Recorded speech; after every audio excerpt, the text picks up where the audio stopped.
I am Stan Winston. My studio is responsible for the live-action dinosaurs and the design of the dinosaurs in Jurassic Park, Lost World, and Jurassic Park 3. I'm John Rosengrant, and I was the live-action dinosaur effects supervisor on all three Jurassic movies. I'm Dan Taylor. I'm with ILM. I was the animation director on JP3.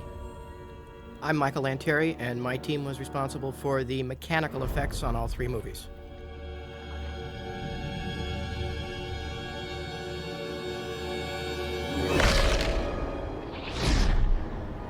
So the first shot that comes up here is actually an effect shot. It's two different backgrounds. We had to split a shot of the Hawaiian mountains there into a separate sky plate, and then the plane coming in here is a little CG airplane that we added in, as well as the reflections in the binoculars.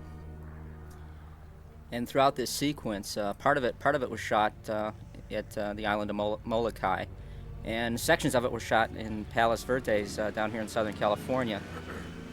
Those shots that were done in Southern California, we had to add some of the mountains of Molokai into the background. So it's a real combination of things, but through editing and compositing work, it blends together pretty seamlessly. You're making a good trip. I'm gonna get you close, my friend, but not too close, eh? You don't want to be eaten. This was a blue screen shot coming up here where they deploy the parachute, and it was a digital parachute done with some of our new cloth simulation at ILM. That opening right there was a digital opening of the That's parachute? right, yeah. It's excellent. Yeah, we developed some new stuff for that. It's been working pretty well for us. I'll say. Nigel Sumner was the genius behind all our cloth sim work.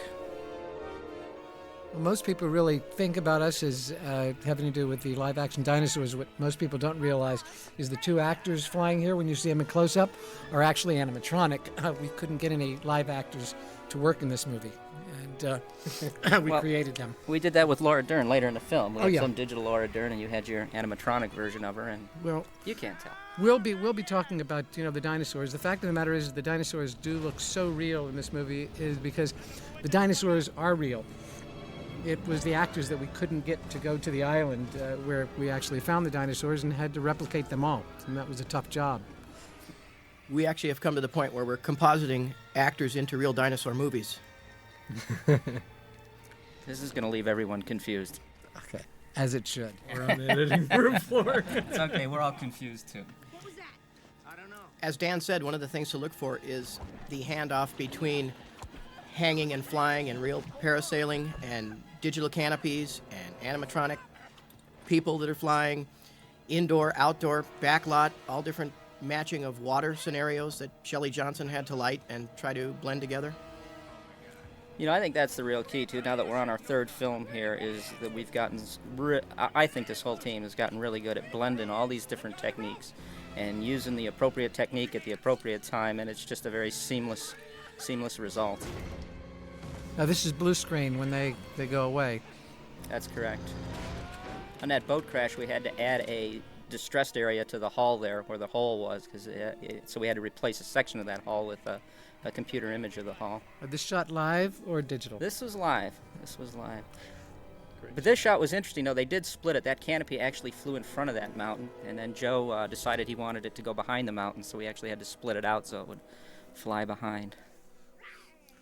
These are some of the better dinosaurs that we created in the movie. Actually, Charlie, those are herbivores. They're a little stiff-looking, Stan.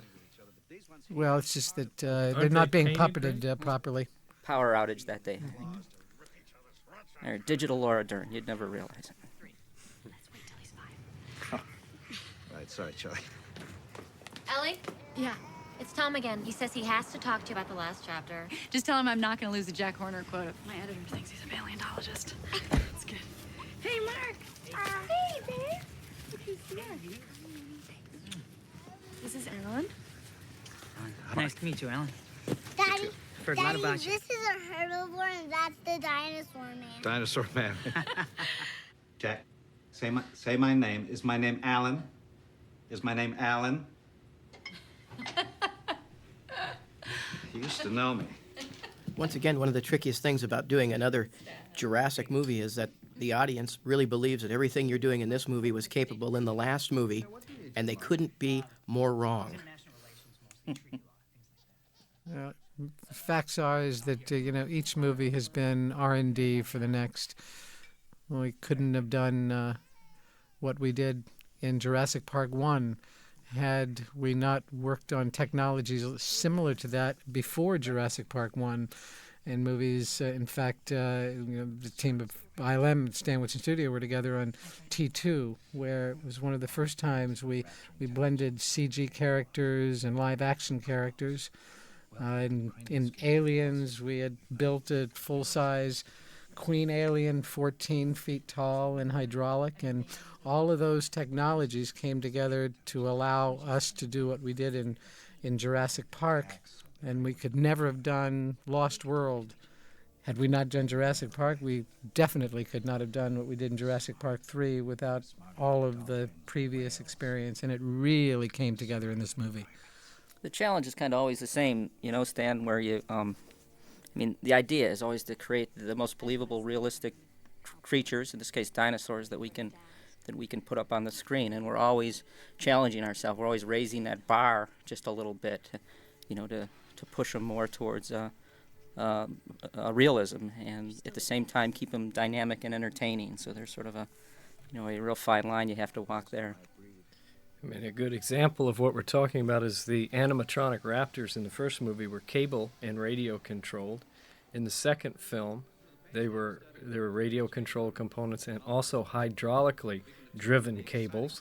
External hydraulics. Yes, and then in the third movie, we figured out how to get a hydraulic package inside of a raptor, which as far as dinosaurs goes is not that big, but became a self-contained hydraulic character. I think what we've all had to do as a team is become better actors, and people have wanted to know what you're doing in Jurassic Park 3 that we didn't do in Lost World and Jurassic Park. And in fact, because of the script, all of the dinosaurs had a bigger part. They had a bigger part to play in this movie. They had more acting that they had to do. In order to have that acting come alive, all of the technologies had to come together in a way beyond anything that they have done before to be able to create these performances. In the live-action world, our range of motion, our controllability, our puppeteering skills, our speed, and our power all had to be enhanced.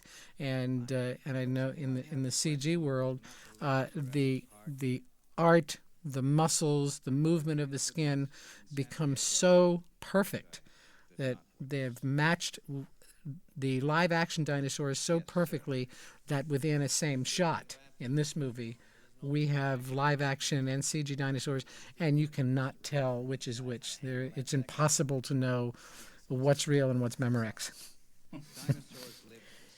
Another thing that's easily overlooked is I know going myself all the way back to Roger Rabbit, where we first started putting any kind of animation into a movie, it became a huge responsibility for someone on the set to realize what those characters would be like and interacting with them in a manner that coincides with their personalities.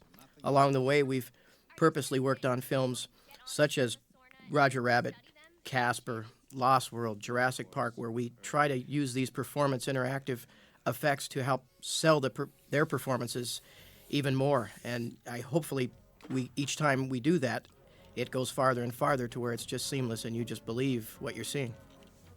We also, I know in the first Jurassic Park as well as the second, the mandate was nature. That was our benchmark, to make these animals as real as possible. As we started to get into Lost World a little bit more, there was times when we took some poetic license where we could stretch their performance a little bit, just to get a heightened dramatic effect. So we could push the performance a little bit beyond reality.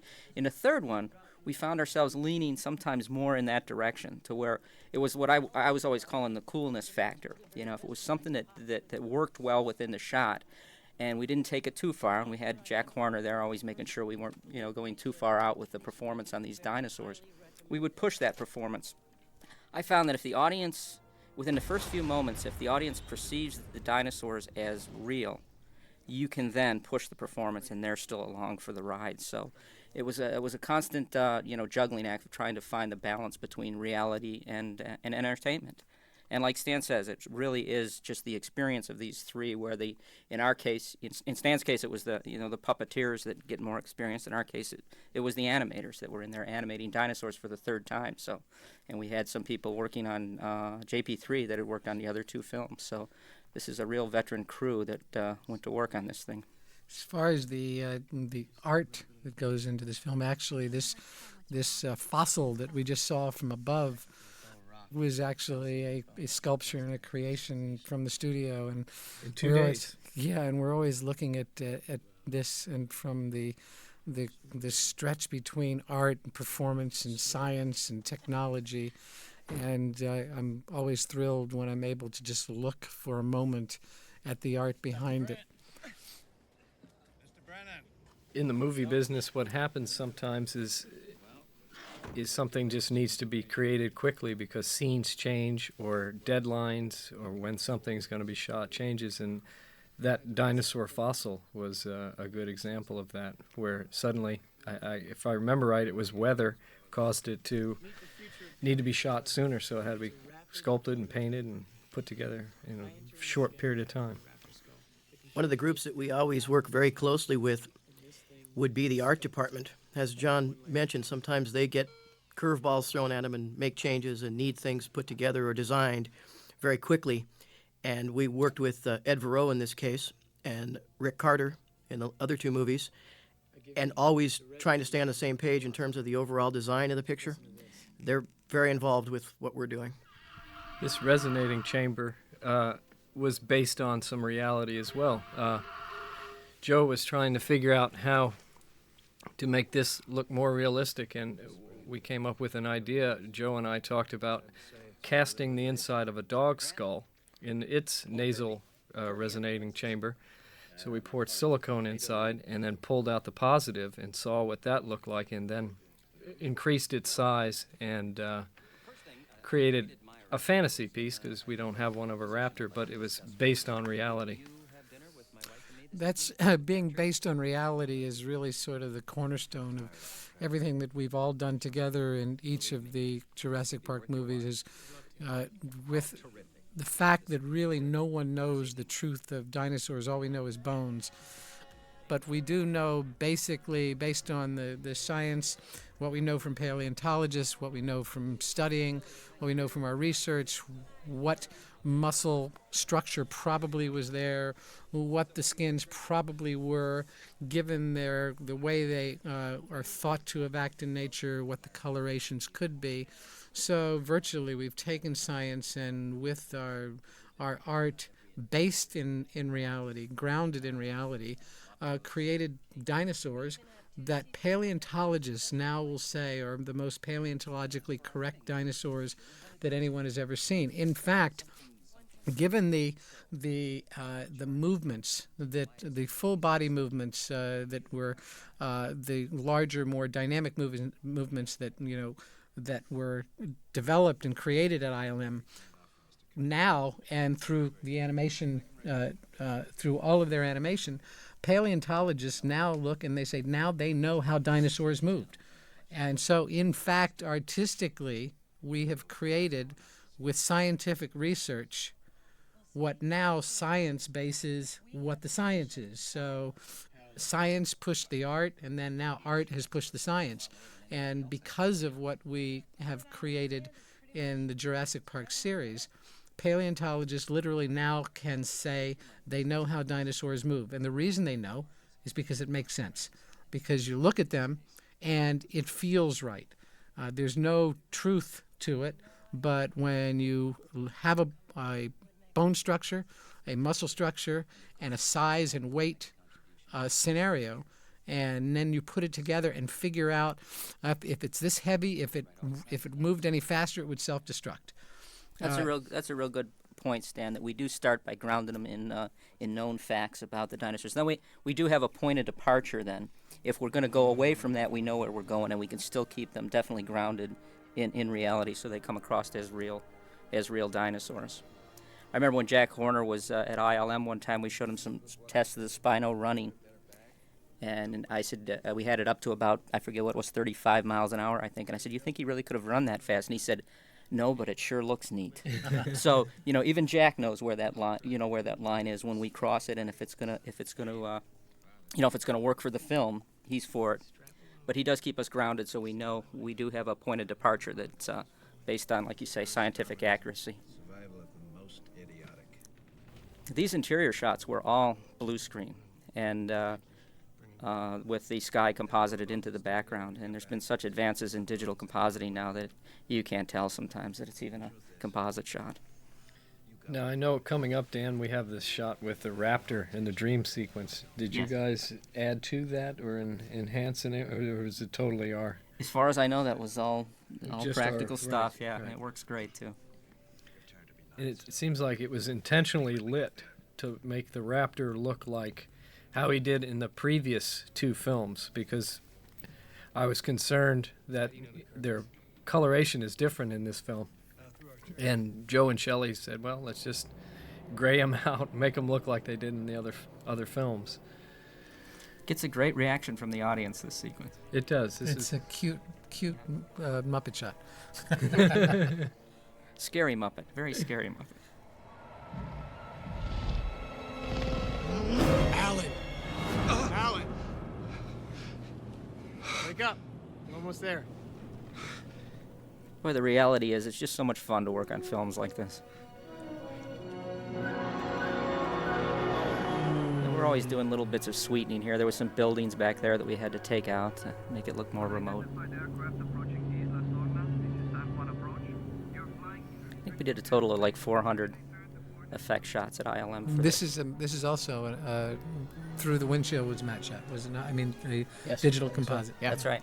Yeah. Once again, you're looking at a bunch of different lighting scenarios that had to be matched by Shelley. We're on a motion base with different fuselages, sometimes exterior shots, sometimes interior shots. All that has to be painstakingly matched, and then add to that compositing backgrounds that hopefully, as you see, become seamless.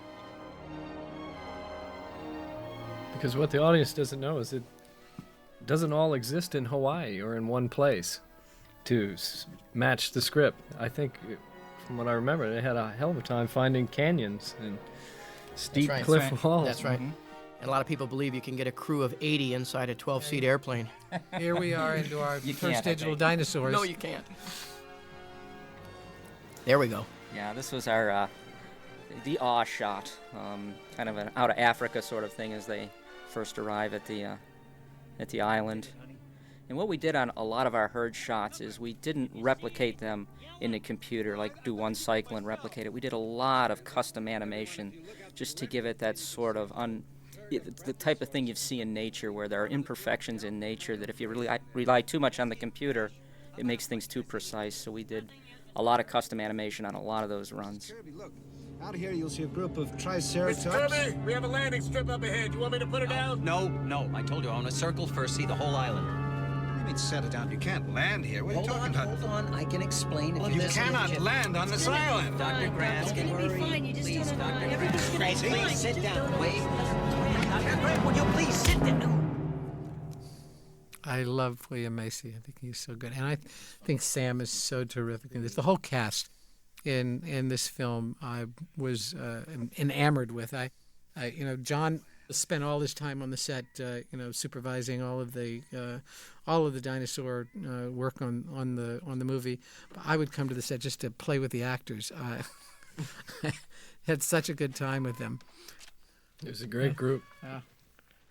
They always have to go through a lot on these movies. They get real bumps and bruises, believe it or not, and they have to be good sports about it and not get mad at us. So we have to keep a real close watch on them and a good relationship with them to get them to do some of the things that they have to do.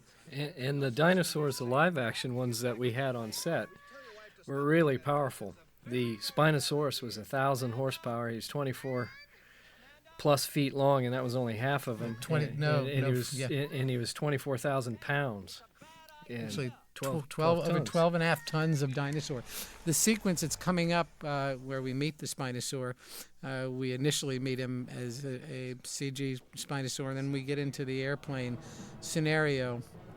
And we're talking about 12 and a half tons of dinosaur jamming its nose into that airplane. Our actors in this particular scene that's coming up didn't have to act scared. They truly were, because they could have gotten hurt really bad. See, they never get scared of ours, Stan, because they're never there. They're not there. Stan's right. We had an airplane on a motion base that has 100 horsepower of hydraulics, and they're shoving something towards the airplane with a few hundred horsepower of hydraulics. You have the potential for a head-on wreck that's, I think, unlike anything anybody's seen if we're not really well planned and safe-minded with Very everything. safe. It was with Pat Romano and all of us. It was a good team. Pat was the stunt coordinator, and we all had to work Great very shot coming up. closely. I hate to interrupt. I want to That's see all right. this. I want to see this. This was the Spino first shot. This was the first shot we finished for this film too, and it really Oh, it is so awesome. it allowed us to like establish for the whole movie the type of energy these dinosaurs were going to have. Yeah, which, I remember which talking was about beyond. this shot with This is what this movie's about. Bam. Goodbye. Whammo. That's where the magic happens, as you Oh, would say, Stan. I just love it when dinos eat people, don't you? I do. This was all quarter-scale miniature that we shot back at ILM up until the point where it gets lodged in the tree, and then Michael's crew takes over here. But they shot at 48 frames a second. That plane was moving at 40 miles an hour. The camera moving at 20. It's a good crash. Don Elliott took all the flack for putting this group up in the tree and making them believe for sure that we've covered every base, keeping them safe and rocking them back and forth and tilting them and making them feel as though they're going to slide out. And Don Elliott and Pat Romano, once again, didn't let these actors out of their sight ever during this sequence, and it went off pretty well. Now, Bruce here, the actor, the pilot on the right, was a real trooper. I mean, when you see him go into the Spino's mouth, he goes into the Spino's mouth. That's scary. And then, of course, when he's whipped out of the plane, it's a stunt double. It's a stunt double. But- and then there is a scene that was shot, and that's the big animatronic one peeking in the window. I love those kind of shots, those little spooky peekaboo things.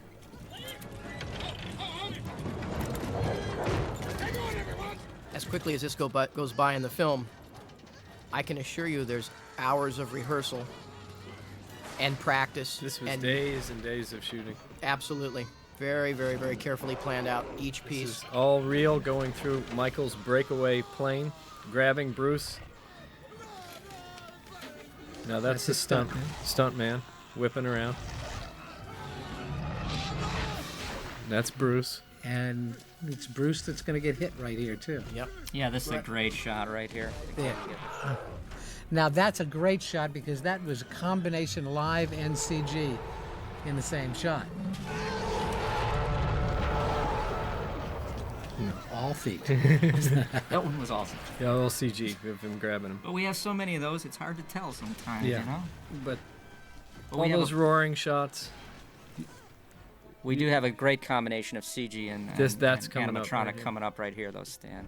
That was our CG. But once it hits the plane here, it's a combination of the animatronic and CG, which is just works so well together.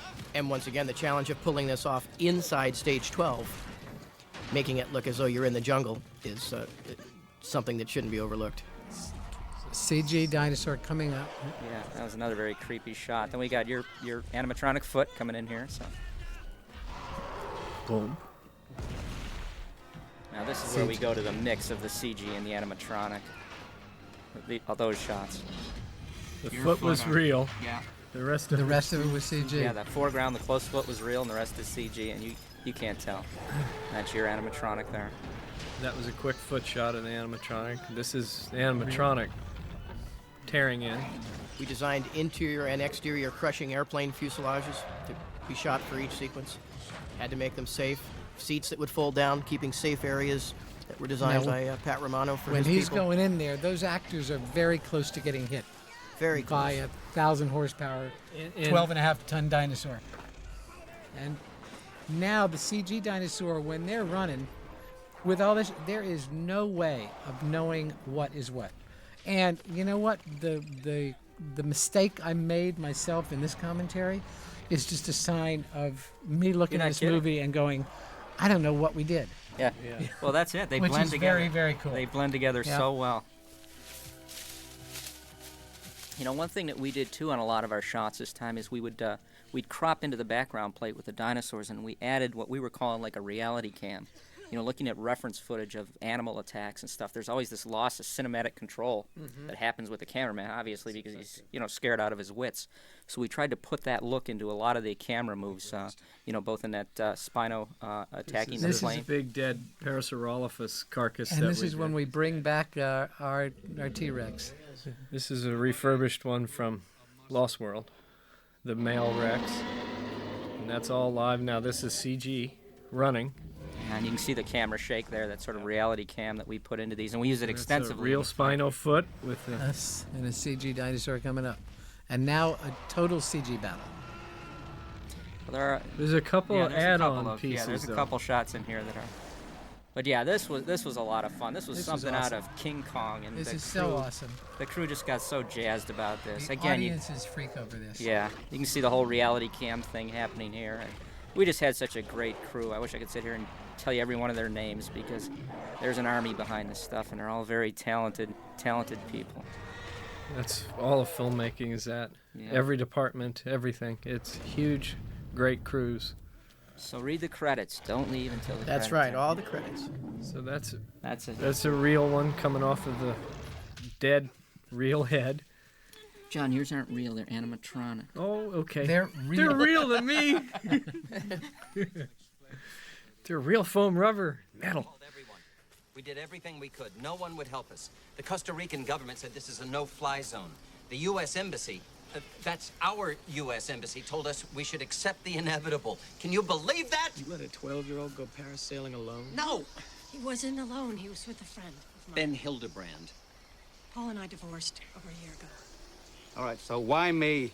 He said we needed someone. You know, in some of these shots coming up where, like Stan and John were talking about, where we combine the CG dinosaurs with the animatronic dinosaurs, and we've touched on a few reasons why. Stan was talking about the advances in, you know, in our flesh that now looks more realistic. One thing we did on this film too, and it's just because we have more computer power these days, is we actually built a lot more geometry into our computer models.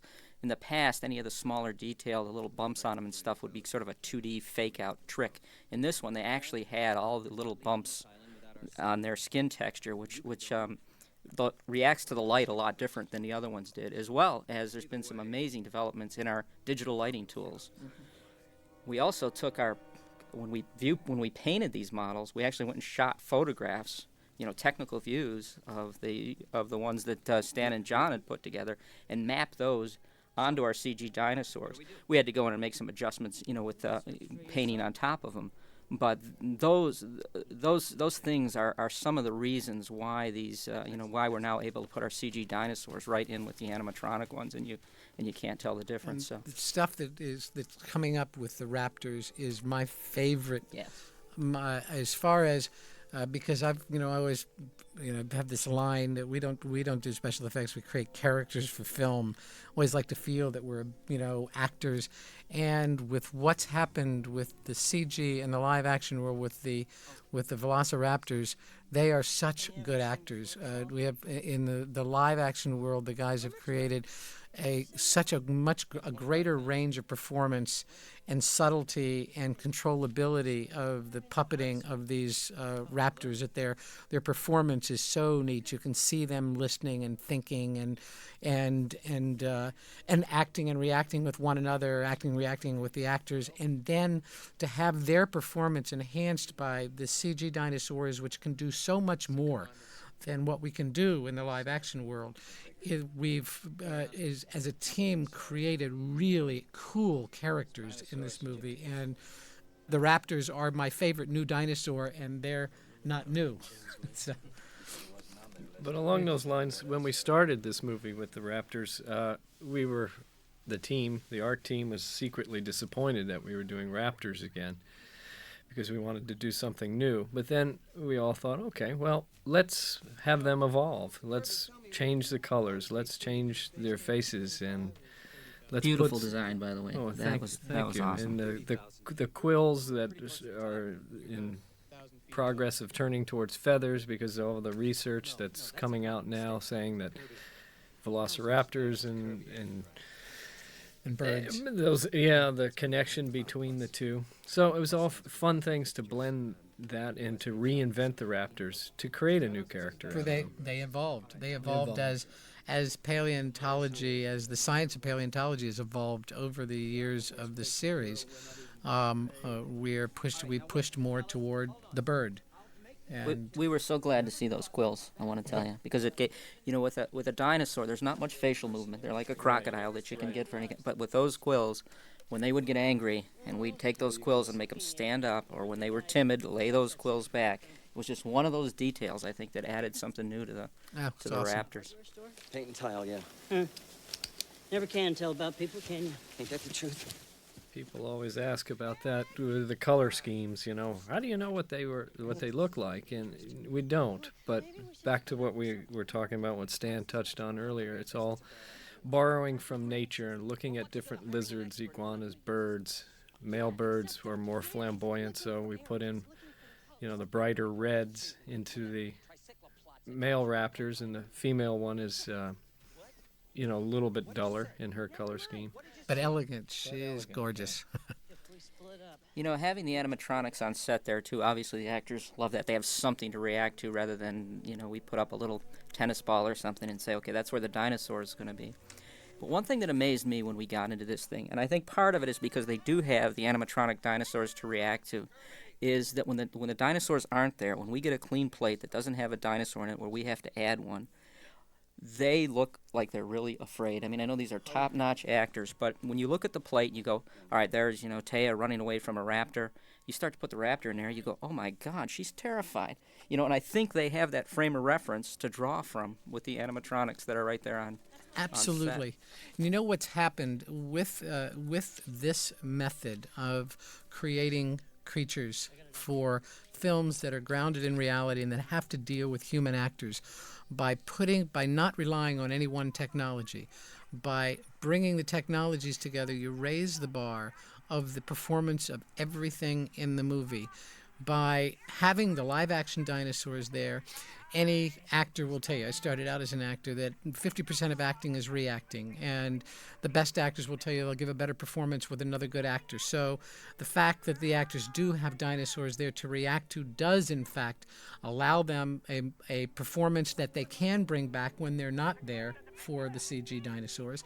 And then the performance of the CG dinosaurs raises the performance level of the animatronic dinosaurs to a level where the animatronics by themselves could not have that performance. So the performance of the dinosaurs is increased that much more by the CG additional, that big performance that we can't do. The live action raises the performance and a certain reality with the actors, and everybody's bar is raised. And by having the live action dinosaurs there on the set, and by being strapped in the CG world to having to match the reality of what's on the set, raises the bar of the CG art, raises the bar of the CG artist. If it's oftentimes, because we're constantly dealing with artists, and we ourselves would rather, if we're doing gorillas, not have a real gorilla next to us, because, there's a good chance we're not going to look real if we have to match the real thing sitting next to him. So having to match that reality raises the bar of the art in the digital world. So everybody's bar. Our bar has to be raised because we're dealing with actors. The actors' performance is raised up because of it, and the digital dinosaurs, everything comes to a higher level of reality. And then when you look at it, you go, my goodness, these are the most believable dinosaurs I have ever seen. These performances come together, and they come together because of all of these elements coming together, and each one needs the other. Oh, absolutely, absolutely.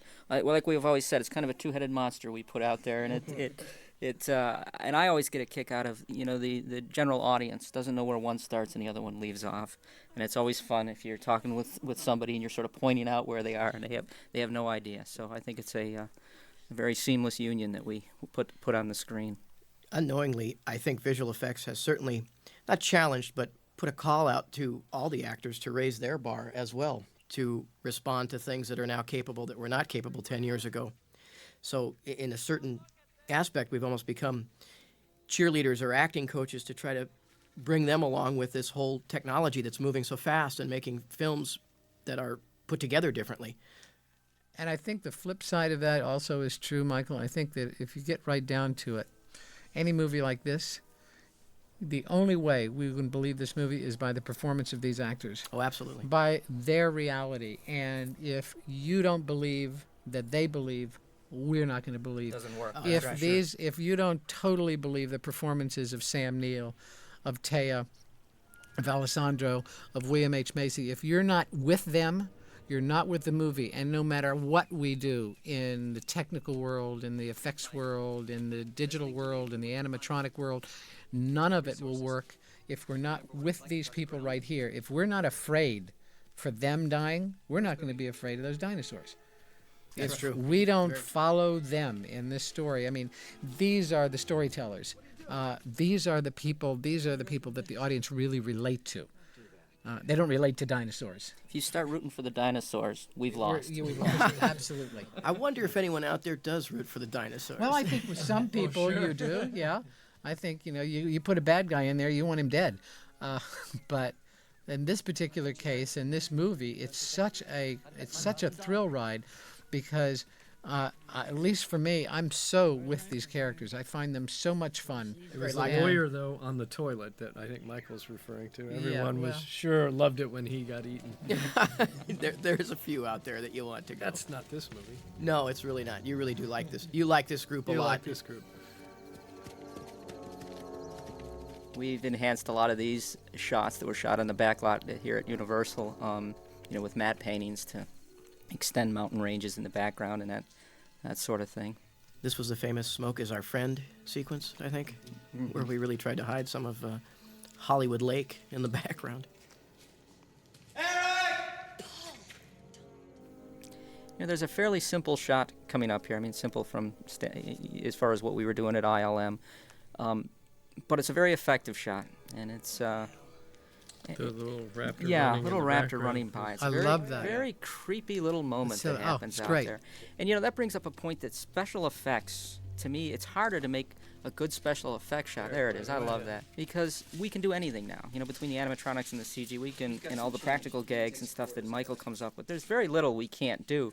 So for a special effect shot to be special, it has to be set up cinematically. You have to bring the audience to a point where when you deliver that shot, it's got some punch. If not, it just becomes this sensory overload, and the audience becomes numb to it. I think Joe did an excellent job. I was going to say, the star of this movie is Joe Johnston. Yeah, definitely. And he did a it's great very job. important for everybody to realize that really filmmaking is a director's media. Yes. And Joe took everything that Steven every had. one of these shots. Exactly. He took everything that Steven had given him with Jurassic Park and Lost World, took all of the art, took all the technology, and then created his own movie, went beyond anything we had seen before, pushed the envelope, and really created such a great ride here, and did what virtually everyone thought was impossible. How are you going to make a better dinosaur movie and put the dinosaurs in this movie beyond any way anybody has ever seen them? You know how we keep talking about how well structured this film is, how Joe did a great job of building up to certain effect shots. Well, his editor, Robert Dalva, that's worked with Joe on a lot of his other films, I think did a really outstanding job. And those guys work so well together. The proof is there on the screen. These are little silicone baby failed Embryonics, dinosaur experiments that we did. Yeah, again, here you hand off here to where we go to a CG. We have a CG raptor in this tank, which was a little tricky because he's actually has to be spatially positioned behind the tank, yet we had to give the illusion that he was in the tank. And this little eye movement here. Great scene. I love this scene. That's scary. There, again, you got to look at the quills coming up there. Subtle stuff, but it really adds a lot. So. Great motion. We're coming to a place now where most people don't realize that the methodologies that we use in the live action aspect, the animatronics, the hydraulics, we also still have and brought back in this movie the man in a suit, and John Rosengrant is a raptor in this scene. He's in this raptor. This is all CG here, but when he gets on there close and starts climbing up, that's John. That's CG. This is John. This is John. And this is John, and he's going to now look up and start climbing up. And that's actually John in a suit. Boy, I hope John never Right gets there. ticked off at me. That's John Rosengrant, ladies and gentlemen. Yeah. And then, and I love this, where we now push the CG dinosaur back. There's John hooting. And I remember after this scene, he was really upset. John was going, "How was my hoot?" I was really, I don't know if did I do a good hoot. I'm more So you amazed talk after about acting. After 6 years. I'm more amazed that the suit still fits John. But that's a true. compliment. He was so concerned about his performance, hooting behind there. This was a fun shot. We had that's to have a a great raptor shot. negotiate Yeah. the stairs. And Here there he now goes. we're starting to bounce back and forth between live and animatronic in a really and CG in a magic way. This herd sequence, again, we wanted to get away from that replicating a walk cycle, so we did a lot of custom animation for this, and I think it really makes a difference. It really has an organic, realistic feel to it. It gets away from that, that look of a computer game that sometimes will do crowd sequences and Right, stuff. where is it's sort of all inherent. identical. Yeah, so I think it's really dynamic. I always love those guys hauling ass. Oh man, that's scary. I remember in the first movie they said they talked about the raptor speed, but we never saw it. We finally got to see it in this one. And that was, I think, they were pushing about 40 miles an hour there. Imagine a crocodile running as know. fast as a cheetah. It's a scary thought. Yeah, now this is where we get into the marriage of the animatronics and the CG. That's just flawless. Certainly, you can't say enough about Joe and having a background in visual effects. It makes the process much easier when you have a director that understands it. That's for sure. And that's us. Great performance here, coming in. And we hand off to CG here.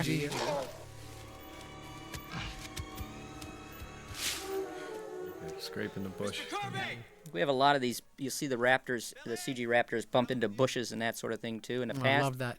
They all had to be practical bushes. And in this movie, they were all generated in the computer, which made the shadow interaction and everything work really well. All environmental elements are computer generated. He's dead. Oh my God. No, he's not. Oh, I love this scene coming up. This is taking what we saw in Jurassic Park 1 to its ultimate, the jumping and going for it. All shot on the soundstage. That's right. Beautifully lit. They set a trap. They actually set a trap. Those are both animatronic. What are you saying? Those are animatronic. That's a beautiful shot there. And now CG. Back to the CG. And close up, and you can't tell the difference. It really is hard to tell. You This is a cannot tell the nasty shot. difference. I love that shot. Yeah.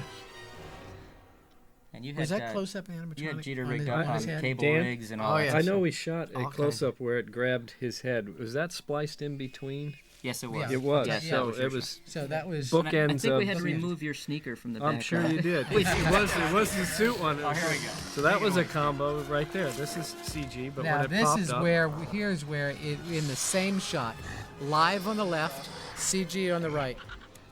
There we have a CG female handing off to a male live. animatronic male rap. yeah, I got you saying it's real too. I don't know. What's this way? What's great is no one knows. Real? It is real. You're right. They are real. We It's all fooled real. ourselves.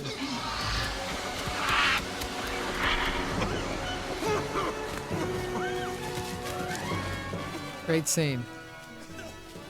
Classic filmmaking scene. And what about the music score in this thing? I think Oh, it's just brilliant. awesome. Don Davis Just is awesome. working this. Boy. It's just unbelievable. And giant effects movies like this are very complicated, and the stress levels are huge. But Joe Johnston was like a rock solid, great guy Yeah, he's low key. all the way through. And on our end too, I gotta mention Jimmy Mitchell, who couldn't be here today because he's over in London on another project. But What a good guy. He's a great guy. What a good guy. He's got to be one of the top visual effects supervisors in the world, and he's a friend and a real pro, and it was a pleasure working with him. He sure stays calm. He's good from our It's our almost standpoint. scary, isn't it? It is scary. You wonder what's going on upstairs, but he really is easy. I've had the privilege a couple times of working with him, and it's always been really great.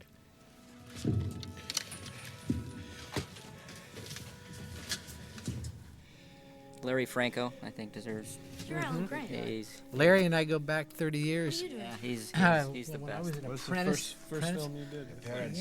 I can't remember the first film I did. Oh, it may have. It was. I think it was a John Carpenter. But I knew Larry when I was an apprentice at Disney. He's I want to say cousin to Kurt Russell. That's right. And brother-in-law. brother-in-law, right? Excuse me. And I've known Kurt since he was a kid actor at Disney. I was an apprentice, and Kurt was a young star at Disney, and that's when I met Larry Franco. Was when I was an apprentice at Disney. That's like in 1969, 1970. I hate to age him, but sorry. Well, we're throwing Larry Franco's son, Matt Franco, got to play in the World Series last year. I just want to point that out because he'd love to hear that. And it was during the JP filming yeah. of this. So Larry was always torn between, should I go to the ball game or hang out here so these guys don't mess up? So. One thing Larry does do as a producer, having been through the whole process many times, he lets you do your job, which is always appreciated by all of us. And protects your environment to do your job. That's right. It really makes it possible for you to do the best you can. I would be concerned and try and explain everything I got to do, and he kind of pat me on the shoulder and go, "Don't worry, kid, it's not my first barbecue." Dessert? Sure.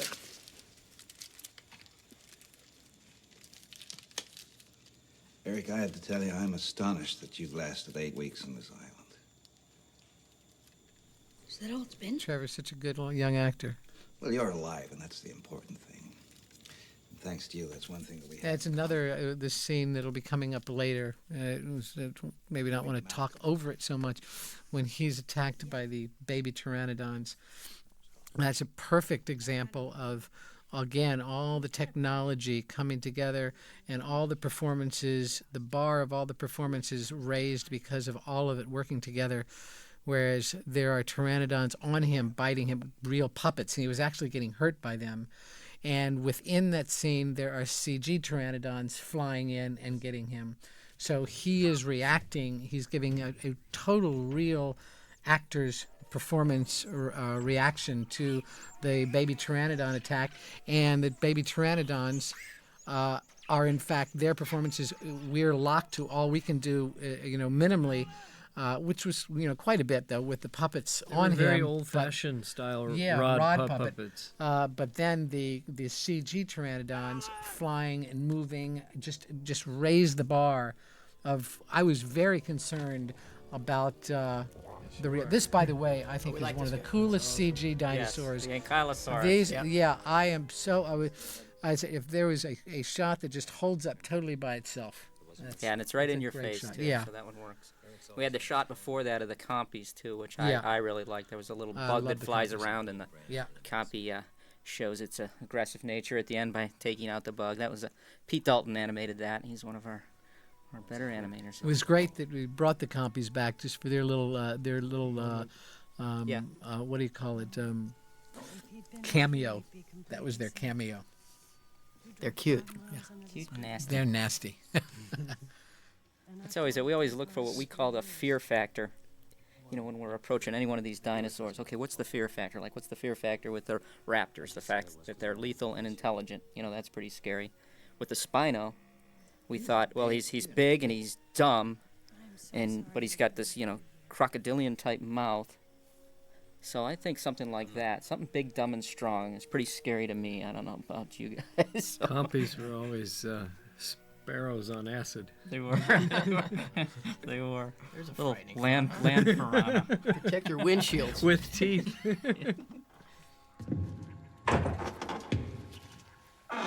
One of the things that quietly kind of, I think, went by this summer with the summer movies, having worked on a couple, is for many years, with the advent of CGI work, it's been kind of a known or understood factor that we would try to integrate CG into live action things and movies on sets. I think quietly the crossover where we can now have a fully CG environment where someone like Stan or myself or John has to take something tangible and move it towards the CG world for the first time is something to be looking for, because I think it's really a kind of a different way of doing things that may have gone kind of unnoticed. Well, we do have in that pteranodon sequence you're talking about, Stan. We have the whole canyon area is a computer-generated environment, and early on when we were talking about that, obviously, one of the obvious choices is to try to do it as a miniature. And then Jimmy Mitchell, our effects soup, said, "I want to run a test to see what the feasibility is of doing it as a totally virtual environment." And it allowed so much flexibility. Joe could come in and say, "No, I don't want my camera there. I want you to move it over a little bit to the right." Absolutely. And just play with it right till the end. Where if it was a plate, he'd be. What is What is that? This is a matte painting. Matte World. Craig Barron and his group over at Matte World put that together for us. Stick to the plan. Head for the And then coast. there was a huge, though, Ed Verreau, his whole team, construction put together out on the Falls Lake in the back lot. A huge, Michael, how big was that piece of wall? It was a few football fields long, Yeah. with flying track overhead and a full working waterfalls and lake and just all the atmosphere. Everything was really as though you were in a jungle. And once again, Shelley had to go between the stage, and the real jungle in Hawaii and try to make this all match. And I think it helps make this a believable movie, much to his credit. I think Shelley did a great job here. I remember early on in some of the production meetings, Joe and Shelley looking at paintings by Doug Henderson, who does a lot of the paleo art where he uses silhouette kind of objects in the foreground. Very Kong-like feel to it, and I think there is black and white. I think there is a flavor of the old King Kong that exists in this movie. Well, after we find your parents. And then what? Great set. I mean, Best back and set, forth. forest set I've ever built was for this movie. Jurassic Park 3 is the best forest set ever built. It was beautiful. It's amazing. And just Shelley just lit it beautifully. And like to call it Joe's godlight constantly coming out. And, yeah. You could actually get lost in there if you weren't careful. You could. You could. All they did, Danny and the greensmen, they moved the plants a little bit and you'd be lost. Come in the next day and absolutely be You lost. actually start marking your way through the set like in a real forest by trees. But these trees moved, huh? They moved. Eric! Eric, this way! Eric! I love Téa Leoni. I love her in this movie. I just think she is like the coolest lady. She's a fine actress. Yeah. There's a shot coming up here that, as animators, we want to get in there and really move things around. And Joe kept saying, "Tone it back, tone it back. All I want is for him to be alive." Oh, and that was so terrifying. Right. It is the perfect call. It's very They made the great perfect call. No, Just Joe would come standing up with there. gems like that all the Oh, time. God. But yet, it's standing there. A very tough thing to do is have something not move and look alive, so it doesn't look frozen. It's so perfect. there's It's one subtle of my movements favorite going. shots in the movie. I think is this I shot think of it works the great. Spino.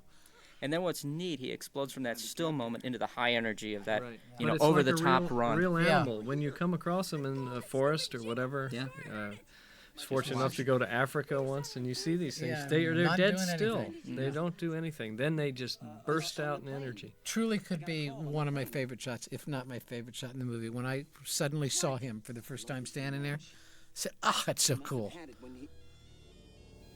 And then it just Here it is. explodes into this There great it is. action scene. I was worried How cool is that? I was worried the How entire cool is theater that? would try to answer their That's so cell phones when this sound went off. And then the chase is on. Here it is. He's got a great gait. Really created a wonderful gait. And it's different than the T-Rexes. And that was the Because the fun. weight of his forearms. And weight. Yeah, the weight of weight his is a forearms. real is, important thing. This is nice, too. Everyone thinks Oh, it's through the over. fence, yeah. Yeah. And then he... Joe picked his spots great. Oh, he did. He sets these things up so, and that's a special effect shot because of the way he set it up. You know, if you'd see something like that strung together with endless shots like that, you'd be numb to it. But Right. because of the structure, that's one of those special moments. Pacing. Yeah. That's a cool one. I still love intercutting between the Spinosaur and Barney out on the, Yes, on the lake. great. We get out on the lake. That is probably the proudest I've ever been of the work out of our studio. That was beautiful. It was beautiful stuff. The terror we have with water to start with, and then to take that animal and have him act in that water. Water, fire. Water, fire, and what a great performance. We've come full circle, Pat Stan. and John on the yeah. Certainly from the promises, I'll never get him wet or get anything Yeah. hot near him. I'm afraid all bets are off now. Jurassic Park 1, please, Stephen, no Yep. water. It rained in every shot on the T-Rex. We're constantly mopping him down, drying him down, trying to keep him from shaking because he'd change his weight and we'd have to retune him.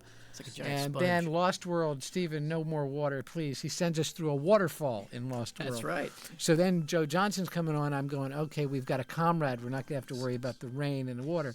We get the rain, and he's going to do his biggest scene in the lake. Can he swim? And we got the water down, so we'll add fire. Go all the way. I want him to go all the way underwater. And he does. It's pretty amazing. Hats off to the electronics team of Emery and Roderick and Absolutely. Tim Oh, yeah. Nordella, the chief engineer and designer, and Lloyd Ball, the hydraulics specialist. That thing was just humming nonstop. It's a great through. machine. I don't know how you guys do that. I can't get anywhere near water or electricity, and you know. I'd like to thank those guys as well. They spend years building things, and I spend weeks trying to ruin it with all the stuff we do on the set. So, my hat's off to them. In the previous scene here where we saw the spinal come through the fence, I just want to point out that a lot of that fence is set extension. There was a certain amount of the fence that was actually built on set, and then we extend it with a CG So it was a fence. CG fence? Yeah, and this was all a blue screen background that we had to replace to put the far wall of the canyon out there. And is again, that digital? Yeah, it's all digital compositing. We have some great Eddie Pasquarello headed up our compositing team, and he just did some wonderful stuff on this. It's really hard to find that blue screen without those funny edges, Eddie.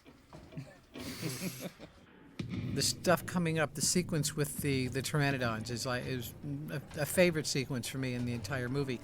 99% of it is all CG. We had a couple of shots, the profile walking down the gate. They were intercut. But interesting, the first shot of him coming through the smoke was boarded as a shot that we were going to do live, and we attempted to do it live with man in a suit coming out of the smoke, and had trouble tracking his eye line. It never, quite got the eye line. We couldn't quite hide him in the fog and get the entrance, and so that ended up being a totally CG shot. That's something interesting to point out there is we all get together at the beginning of these films and we go over the boards and we'll look at one and we'll say, yeah, this should be animatronic, this should be CG, and we're getting pretty good at nailing which should be which. But every now and then you get into stuff and it's an imperfect world in the movie business. Screws fall out all the time, as they say. So a lot of times we're throwing curves, but because we do multiple techniques of effects, we always have a backup.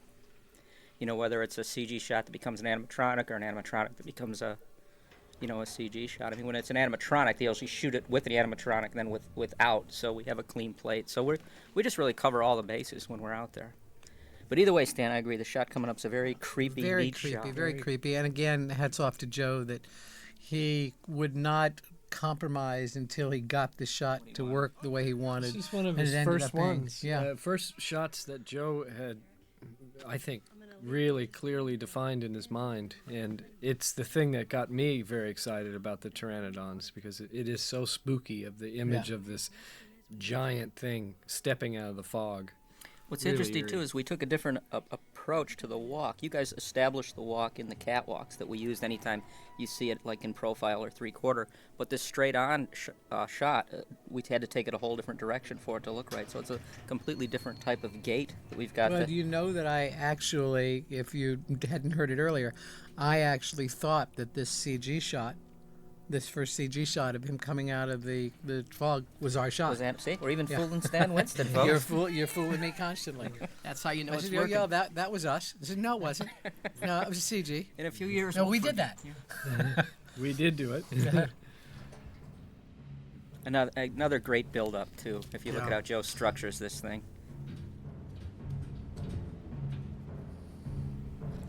Now, did you help any of these shots with actually CG smoke? Yeah, we did. We had to, we're always finding ourselves having to remove some support or the ceiling of the stage or something. That was a set extension. We do a lot of CG set extension. On this one, right? The ceiling was a big issue, as I remember. Yeah. On this set. Yeah, I mean, throughout the Huge sequence. big sound stage. It's just not big enough. They're never big enough. Here it is. Here it comes, yeah. For what? Creepy. That is a great shot. And when you look at how little it shows, really, until now. Now that was us flying in and grabbing them. That's right. We did that John live. learned to fly That's last summer. flying away. That's John with the suit on, flying away, folks. But what is great about the way he's being grabbed, and I remember Dan, in one of our early meetings before we even got started, you brought in some footage. I think it was of a hawk grabbing, That's right. grabbing its prey. And here's the little animatronic babies in there. Animatronic and CG happening right There, there. They that's a start great moving shot. and then Right jumping there. forward. Yep. A lot of set extension going on in that shot. The top of those pillars were on stage, but we had to extend them downward. Yeah, they were just How three many little mounds. how many puppeteers did we have under the nest? Under that little nest. Like 12 God, guys? We heard no, it it was was a more than torture that. It was more chamber. like It was 20. crowded. Lots. 20 guys under 20 the nest? guys. How many came out alive? 4 or 5. I love this heroic thing. This is a that total happens with CG him. shot coming up right here. There. This one right Awesome. there. That's everything. How You know, great the computer-generated canyon, which we Awesome. use a lot to extend a lot of the the practical sets that were built. It's all CG, all CG Tyrannid, and now all real. That's right. All real, and then there will be a combination when he's starting to get Yep. combination. Now he's all real. These are all CG. These are all CG. All Yeah. CG. Jen Emberley was the lead for the baby Pteranodons, and she did a great job, animation lead. Just She's beautiful. wonderful. These are real. I loved when we were grabbing and pulling his shirt off. Little mad dogs. Yeah. And back to CG. Back here to CG, CG again. All and set now extension. real. This shot, a lot of these shots. CG. This shot This is coming up, great. all there was a blue screen element right there. Everything was added. The Pteranodons, the canyon. Awesome. Now these feet that come in the shot are actually real. Yep. Not that. These are. Yeah. Those are real. Those are. That's Back to obviously Dan's handiwork. Here again, CG. Back to the animatronic. Back to CG. It was the animatronic over the shoulder. Yeah, over the shoulder. Yeah. I think we come back to a. Oh, I love this shot. That's great. That is a good shot. Again, this canopy here was all computer generated. This is, Same one you saw. This This is is us. live. Mark Viniello Yeah. wearing this suit. And Back to that's CG. And Back that's to live. you guys.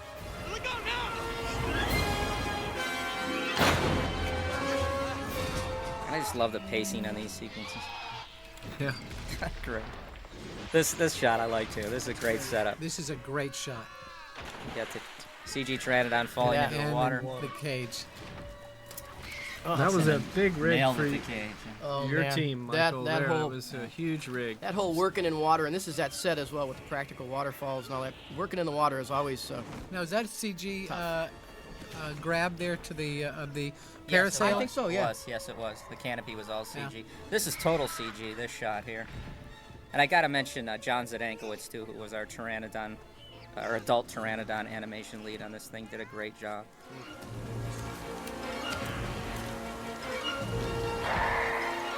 Most of all this back lot, Falls Lake, water rigging, and all the flying rigs was Louis Lanteri and his group. They primarily spent most of their time back there getting this all ready for the sequence since it was so large. No, go, Eric! What about Billy? Alessandro went to college with my son. They both went to Yale. I saw him, this young actor, in a play when I went to Yale to see my son in a play. He was actually the lead in a musical. He's good. He's so good. This is a great couple shots. Great coming up shots. here, I too. love this sequence. These are again with our CG Pteranodons. All that water interaction is all generated in the computer too. Very creepy moment right here, I thought. And this was Joe yeah. just laid this out beautifully. Right back to you. Like you're next. Mm-hmm. Yeah, the Pteranodons, very, very sinister, sort of like a Dracula almost. Which is what Joe was, he was really pushing that from the start. He wanted From these the things design, to, yeah. he really was involved in the design of them. Joe used to come over to our shop Stan went to the studio all the time. Just would hang out, look at what we were doing, and he was just having fun. This is that giant Ed Verreau set again out in Falls Lake. Yep. Just took up the whole back lot. And Falls Lake, for those that don't know, is a big man-made lake. Now this is This was on stage, right here. Yeah. But this is the back lot also. Is it not? I'm pretty sure this it is. Yeah. We have a digital matte painting here that sort of extends the canyon and it shows the whole aviary. It's kind of the reverse of showing an establishing shot first and then going in and showing the action. Joe played it the opposite, so it was mysterious while you were in there. You didn't quite know what was going on, and kind of reveals what it was all about at the end of the shot. Now where that boat's going down, that's where they shot all the creature from the Black Lagoon movies years and years ago. Getting their money's worth. 50 grand? Hey, Eric, how you doing?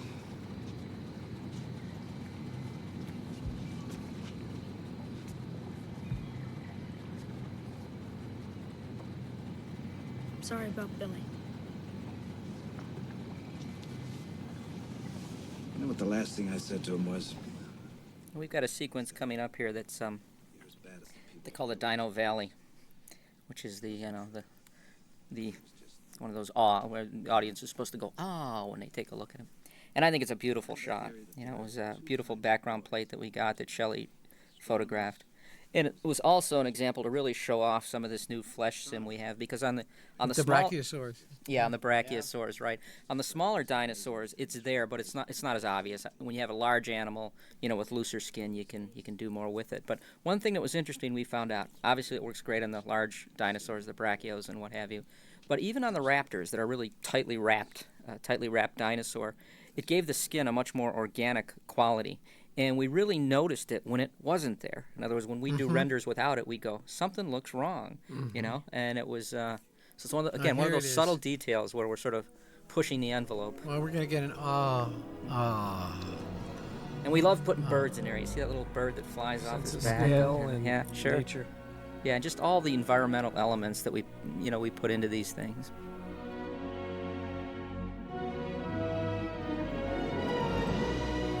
Ankylosaurs. Yep, the Yankees. I think this next shot coming up is where you really get a good look at the way this flesh sim works. And it's interesting, once you have other cues to tell you something's heavy, like flesh moving, you no longer have to pantomime it in the performance as much, which again gets you closer to nature. You watch an elephant walk and they glide, but yet they're heavy. They're heavy because there's other cues. There's the skin that jiggles, and now that we're getting into that area, it sort of redefines how we do the animation. Listen.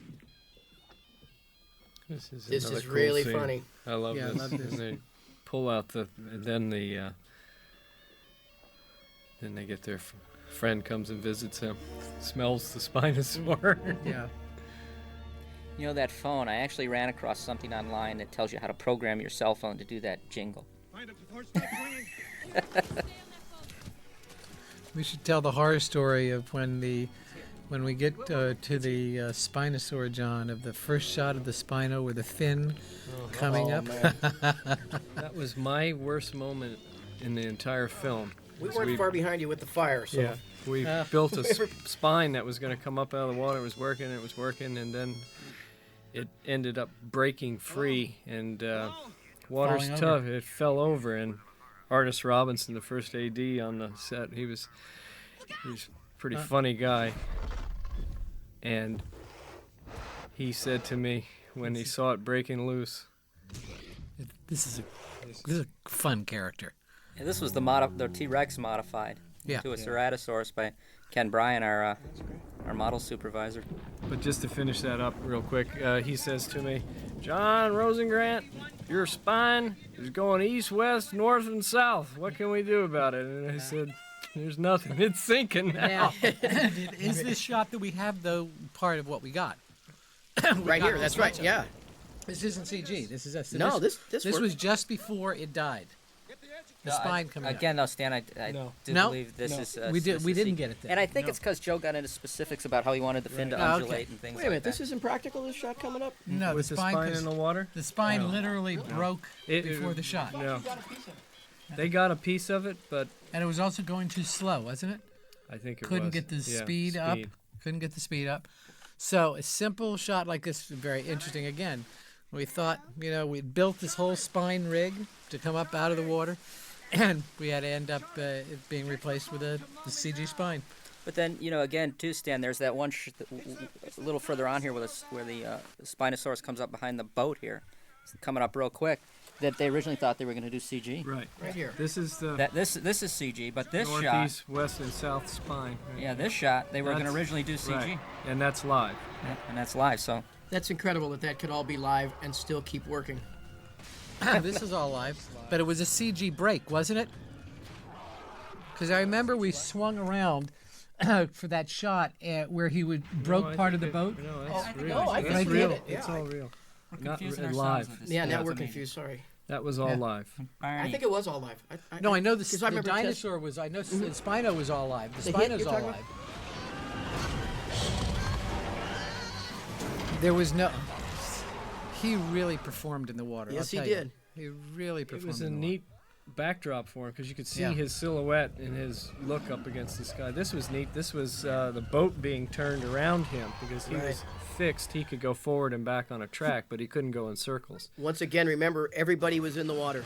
Everything you see moving around and all the people to support night. it were wet. At night, At 3 night, o'clock sorry. in the morning, fog, cold, but worth it.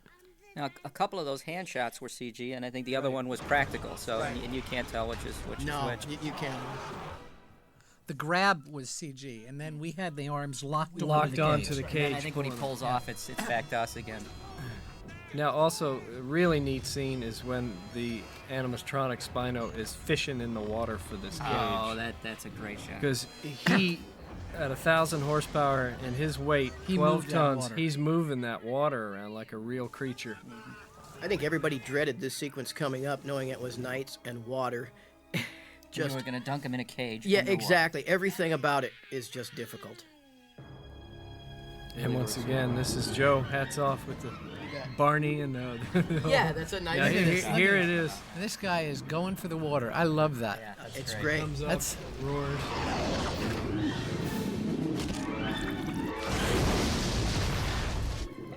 That's about as organic as you can get out of a machine. I'll It tell sure you. is. These things work so well. The animatronics work so well when you get the rain in there and you get sort of that blue rim Bouncing line. And that's CG. That's Yeah, Beautiful hand it CG back to shot. CG, then back Now to that animatronic. hand going in is a insert arm Right, that's right. that was being puppeted All off the real. end Look of a at this. crane. Thanks, Bob Baden. Yeah.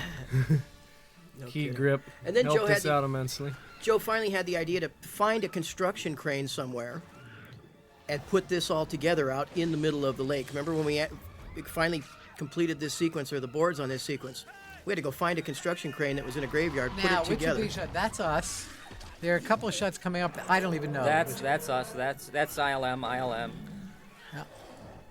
That's us. That's the animatronic. That's us. It's animatronic, right? Right.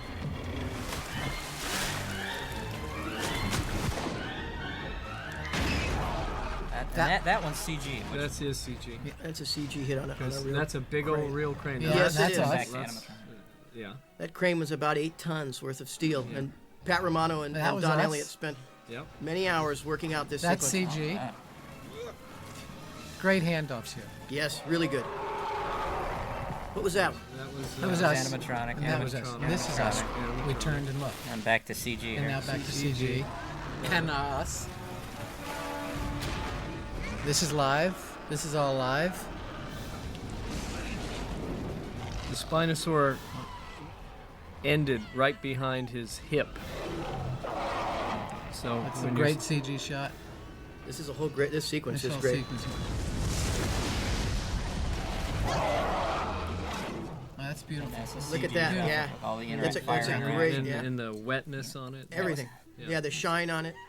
It was Sue Campbell who animated that one, and she great. did it with Steve Nichols, who was I need to mention, who was our Spino anim supervisor. Don Elliott and Bruce Donnell and Louis Lanterry and Kevin Pike pretty much wrangled this back lot, and you can see they did a great job.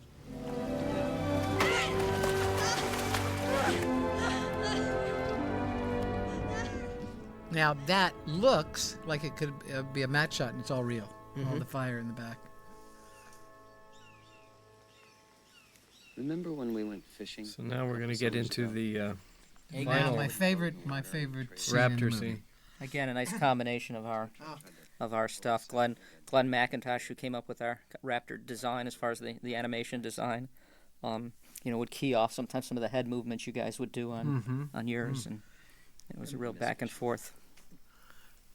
Talk about the acting and reacting. You really watch the raptors act and react with one another, pay attention, listen, and talk to one another in this scene, and then totally act and react with the actors. And selfishly, my favorite part of this scene is at the very end of it when the velociraptor comes down and starts nudging Taya and sniffing her and pushing her, and she's dealing with a real raptor. I mean, they're two actors there acting and reacting to one another. I love being on the set watching that happen, because just before the scene, I would walk up to Taya and go, "We're going to hurt you." Well, she knew it was coming. Yeah, Because 'cause look how scared she looks right here. This one amazed me. Look at this right there. She's good.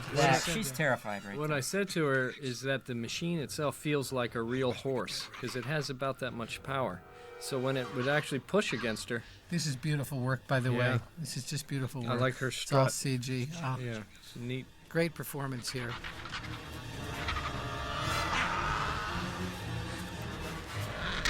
There we are. There we are. Animatronic. Animatronic on the left. Look at that. And CG on the right.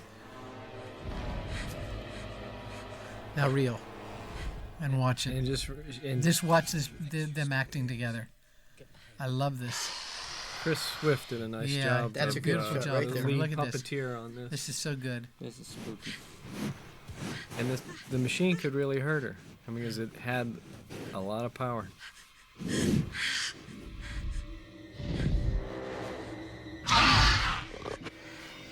Cool sounds, too. Yeah, we should Very comment. important. Very important. Absolutely. I mean, the life of these guys. Skywalker sound. Is that us or CG? That was your animatronic. I think it was, yeah. Isn't that something I'm sitting here going, is that I was who is there that? for every one of those I don't know. shots, and Yeah. you forget.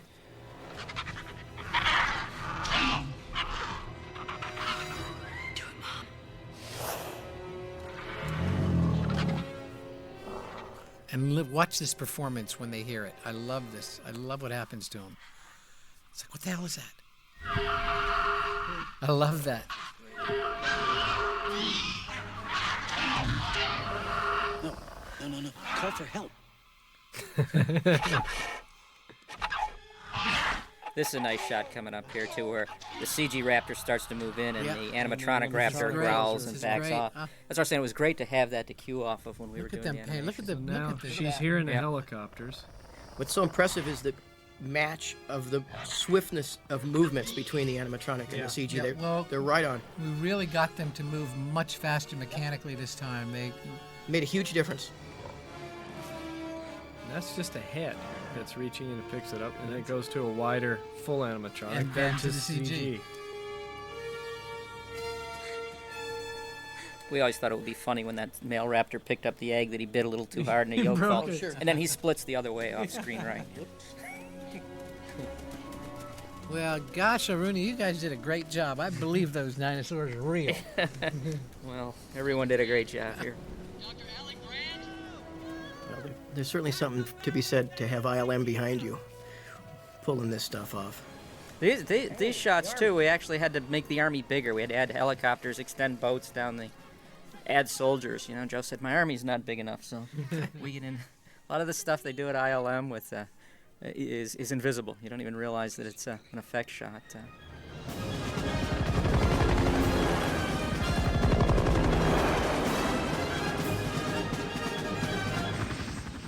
This, for example, that was a blue screen.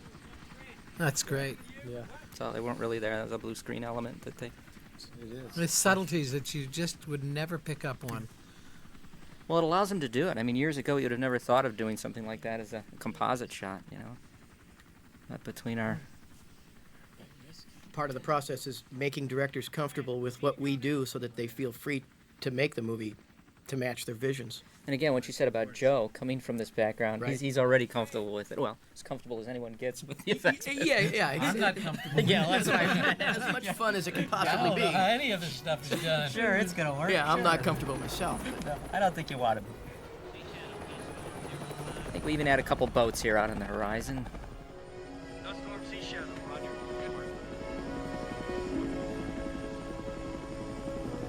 What the hell is that? Yeah, it's ships and then CG pteranodons there.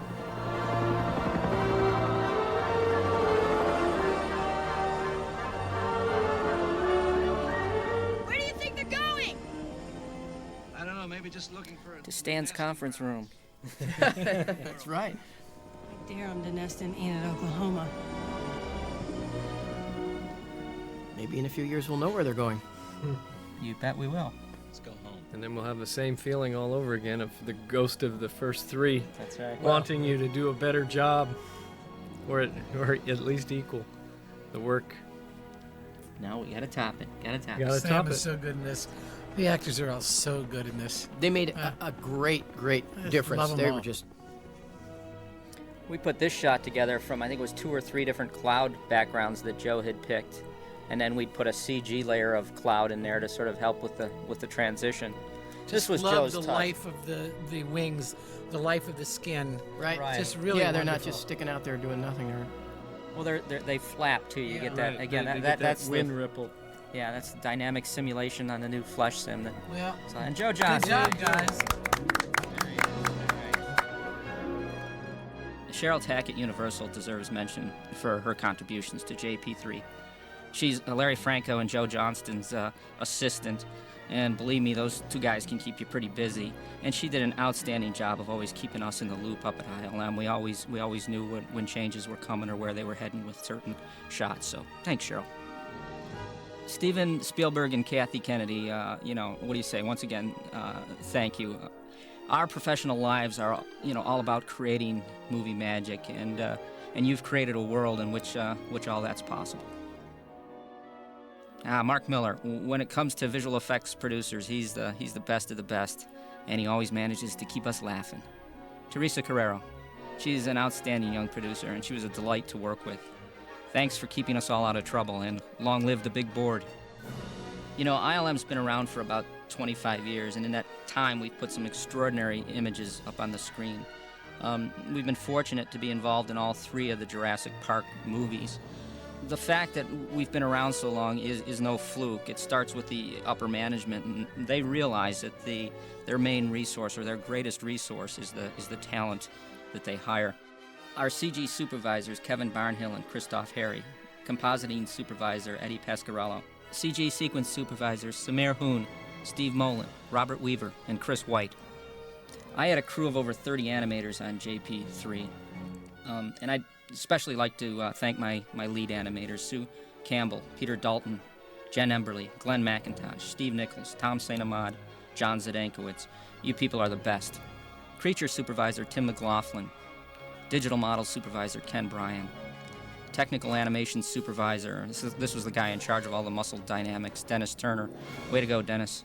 Digital paint and roto supervisor, Jack Mongovin. Roto folks, we salute you. View paint supervisor, Jean-Claude Langer.